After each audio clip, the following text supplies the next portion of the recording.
Austin is booming. We are hitting new height every year. If you want to buy or build house in Austin, you should know what is the best area, what is the affordable and beautiful area in Austin. Today we will speak with my friend Hannah Williams. She is a professional real estate agent. She has a huge experience and knowledge about how we need to choose area in Austin. Let's go!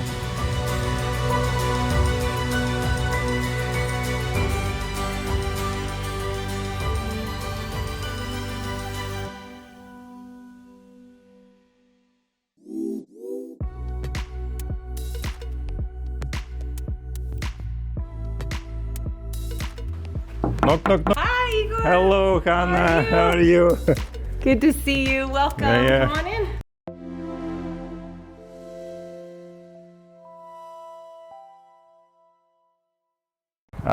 in. Today I'd like to discuss about areas in Austin, because when I meet my client, they ask me what is the best area, what is the first step should I do for choose the best area for living.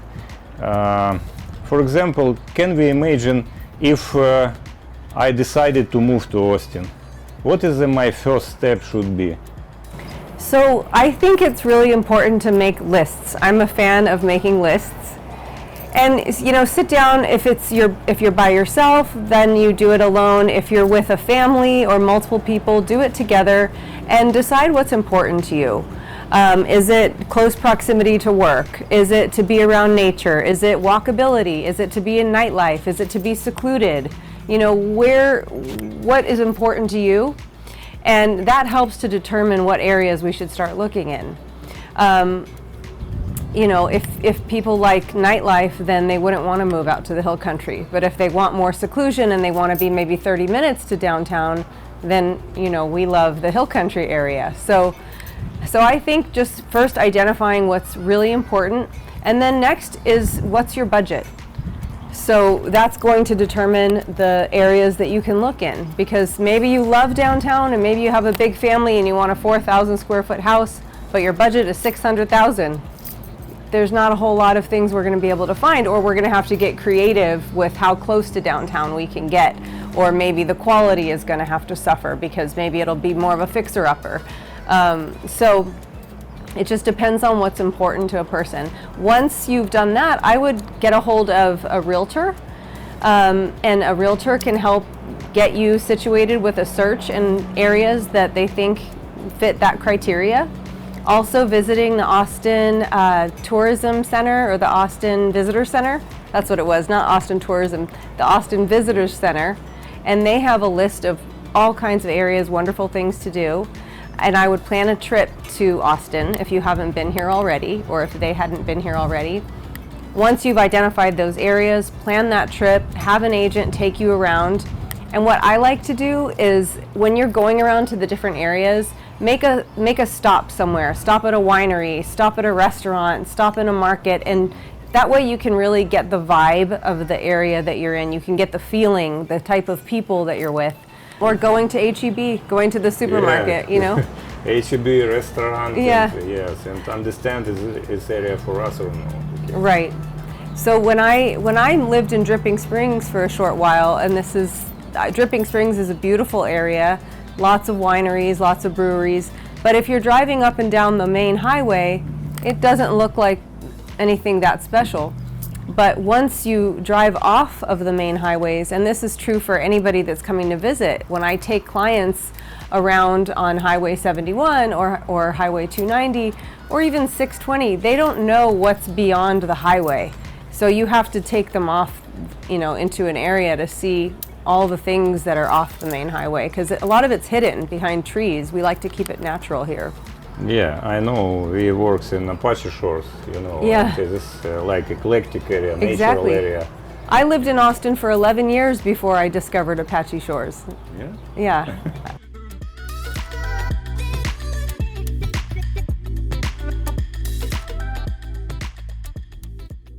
And then get your timeline down. Talk to your agent about what your winning strategy is for winning an offer.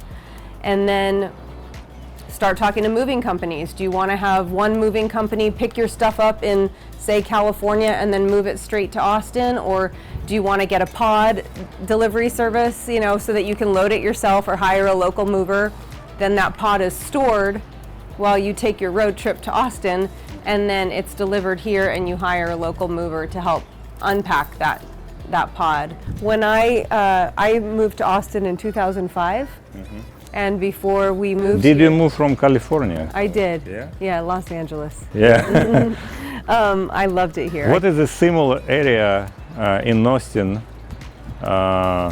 with California when you live in California? Okay, well, Los Angeles is very diverse. The mountains and hills. There's a okay. lot, and there's ocean and all kinds of different areas. So I actually have a whole, the neighborhood guide that I was showing you, that was designed for California people, people from Los Angeles specifically, because they could, I could say, oh, the east side is very similar to Echo Park, Silver Lake kind of vibe, you know, so they would understand it's edgier, you've got your coffee shops and it's a very similar kind of area. And then you have Agora or Malibu reminds me more of Westlake, you know, with the hills and the lake life and the more expensive luxury homes. And I would say in areas in Van Nuys or some of the flat parts of the San Fernando Valley might compare to Round Rock or Leander.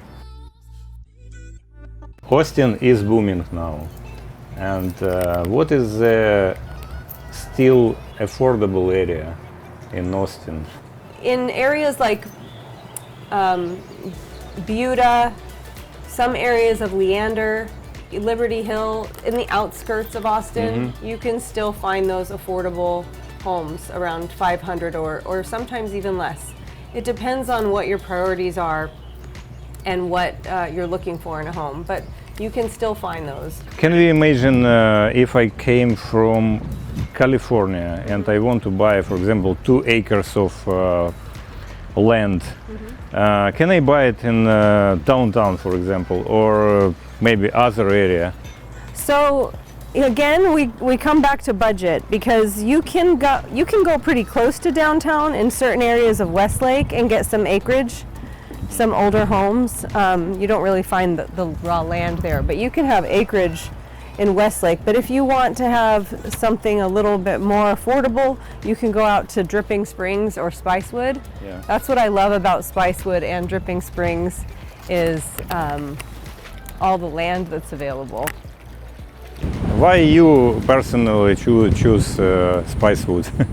We fell in love with this house and we fell in love with this neighborhood, and we have kids and we wanted them to be able to walk around. And although I love Apache Shores, for me the roads were beautiful and windy but scary for my kids to walk around on them by themselves. So I wanted a more quiet area where I felt safe having them walk around, and I wanted more land. So when we were looking in certain areas, like behind us, those lots are more a quarter acre or a third of an acre, and that just felt like, well, if we're going to move to Spicewood, we need at least 1 acre. So that's what drew us to this house and this neighborhood, was the land size.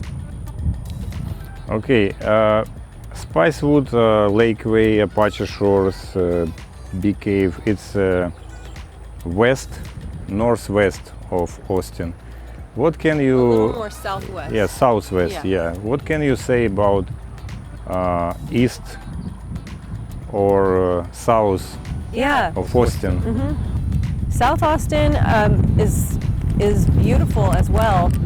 And southwest Austin, like even further south than us, the Dripping Springs area, Hayes County, Wimberley is absolutely gorgeous. And then you have South Austin, and then into Buda, San Marcos, New Braunfels. Those areas are really great for people that might want to commute between San Antonio and Austin, because it's kind of right in between. Can you share with us about East Austin? Yeah, East Austin is very diverse, very eclectic, very hip.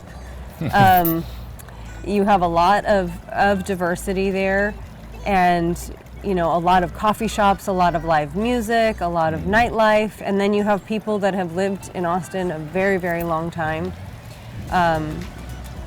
It's a very cultural place, beautiful, colorful. Have they clients to be here for buying property, or they can do it online, for example, based on opinion real estate agent or some other information? Good question, because this has changed so much since COVID happened. Because when COVID happened, we had to change everything to virtual. So people were moving out of big cities and moving here with never seeing the home in person and just doing a virtual tour. Now, like the case with our clients that moved from Canada, they couldn't come here. They were in Canada. They couldn't come to see the property, so they had to trust their agent. They already had a rapport with him, and they had to count on his videos.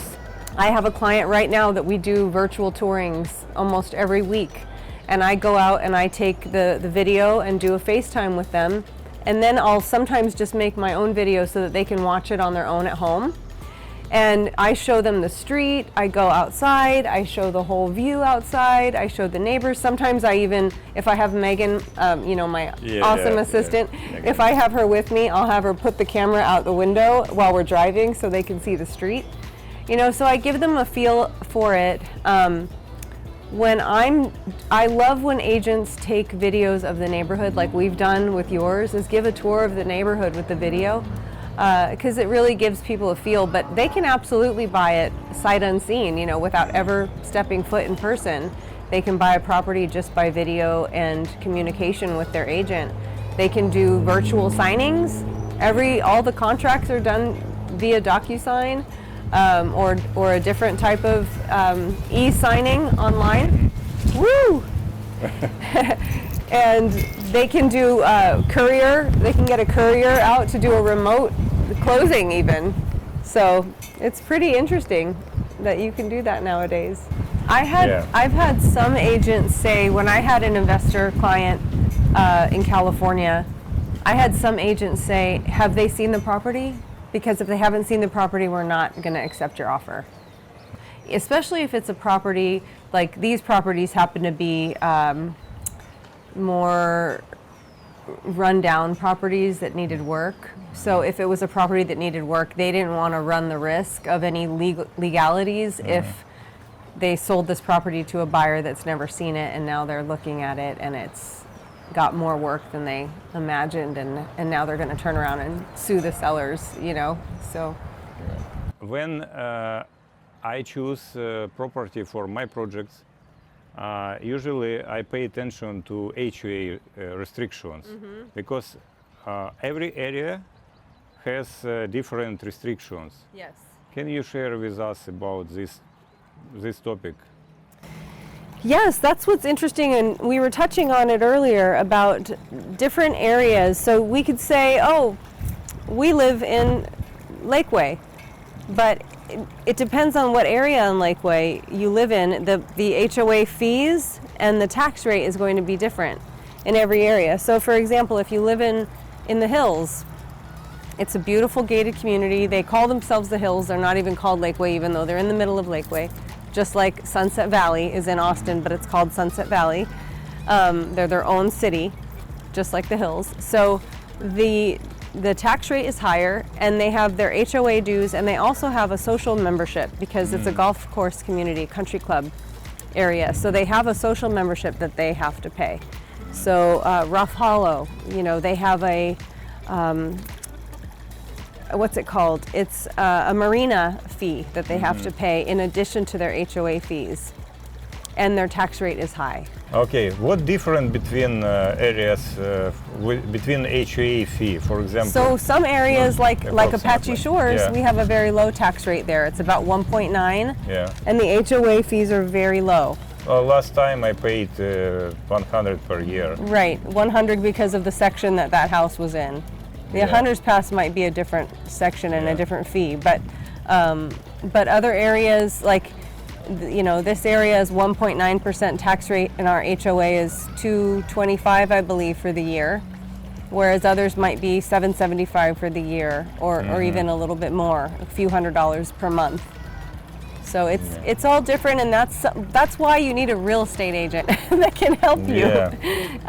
If they have a real estate agent and you have your budget figured out, that's one thing I wanted to mention earlier, is to make sure that you have a lender and you've gotten your pre-approval letter so that you can understand, after talking to the lender, exactly how much you can afford per month, and then you know what the range is for the house that you can buy. And if you're trying to stick to a monthly budget, then you need to factor in the tax rate and the HOA fees as well. And another thing that's really important when you're looking and you're thinking about budget is the tax rate in different areas. I know yesterday I got appraisal for my properties, and I was surprised because during 1 year this appraisal rise in 4 times. Because so many different areas have different tax rates. It's not just, Austin is here, Travis County has this tax rate. Within Travis County alone, we have areas, actually the neighborhood right behind me, their tax rate is 3%, almost 3%. And the tax rate here is under 2%. We have a 1.9% tax rate. So when I was looking, I could afford more of an expensive house in this tax rate than I could in that tax rate, because the mortgage ended up being the same. So that's another thing to consider and talk to an agent about, is when you're looking at budget, what is the tax rate of the different area, and what are the amenities and the rules and regulations in different areas. So there's so many different ones. Hannah, thank you for very important information. And when we moved to Austin a couple of years ago, I didn't meet you. And for us, it was very difficult to choose area. Now I know who can help me to choose next area for my projects. Thank you. And let's jump to your thank you so much. Yeah, thank you. Great.